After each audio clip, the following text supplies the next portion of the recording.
Assalamualaikum warahmatullahi wabarakatuh.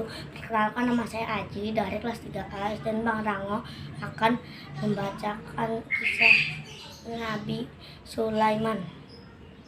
Kisah Nabi Sulaiman. Nabi Sulaiman adalah anak dari Nabi Daud. Nabi Daud adalah seorang nabi dan sekaligus seorang raja.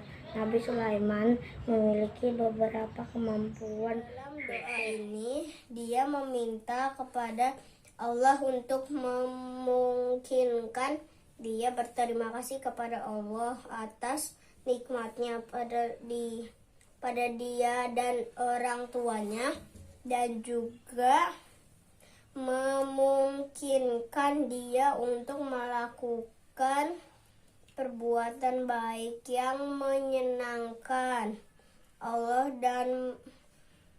dan menjadikan dia antara hamba-hamba yang wabarakatuh. Perkenalkan, nama saya Janeta Clarissa Aryadi, kelas 3A.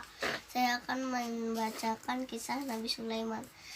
Nabi Sulaiman merupakan putra Nabi Daud. Allah telah melimpahkan kepadanya Nabi Sulaiman kekuasaan besar sehingga diturunkannya manusia. Assalamualaikum warahmatullahi wabarakatuh. Perkenalkan, nama saya Naila Hazar Amara. Saya dari kelas 3A. Saya akan menceritakan kisah Nabi Sulaiman. Nabi Sulaiman adalah putra Nabi Daud. Setelah Nabi Daud wafat, beliau menggantikannya menjadi Raja Bani Israel dengan izin Allah. Warahmatullahi wabarakatuh. Perkenalkan, nama saya Denania Pevoli, kelas 3A, akan membacakan kisah Nabi Sulaiman.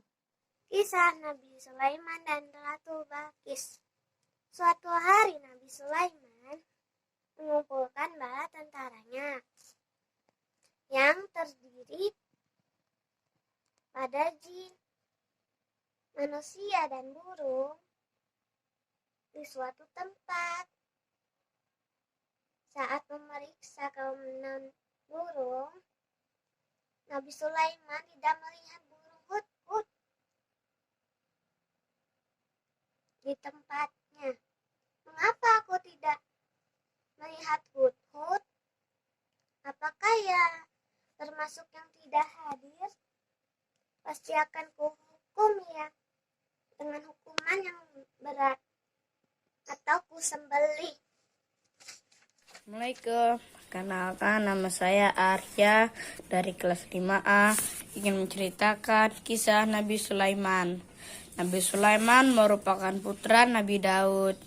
Nabi Sulaiman sejak kecil sudah menunjukkan kecerdasan dan ketajaman pikirannya.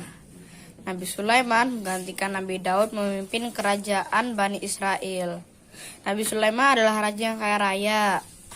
Nabi Sulaiman gemar berderma untuk kesejahteraan rakyatnya. Beliau adalah raja yang bijaksana. Allah Subhanahu wa Ta'ala mengaruniai mukjizat kepada Nabi Sulaiman, yaitu dapat berbicara dengan binatang dan para jin. Dan Nabi Sulaiman bukan hanya memerintah kepada manusia, tetapi kepada binatang dan para jin. Nabi Sulaiman dapat menjadikan angin bertiup ke arah yang ia kehendaki.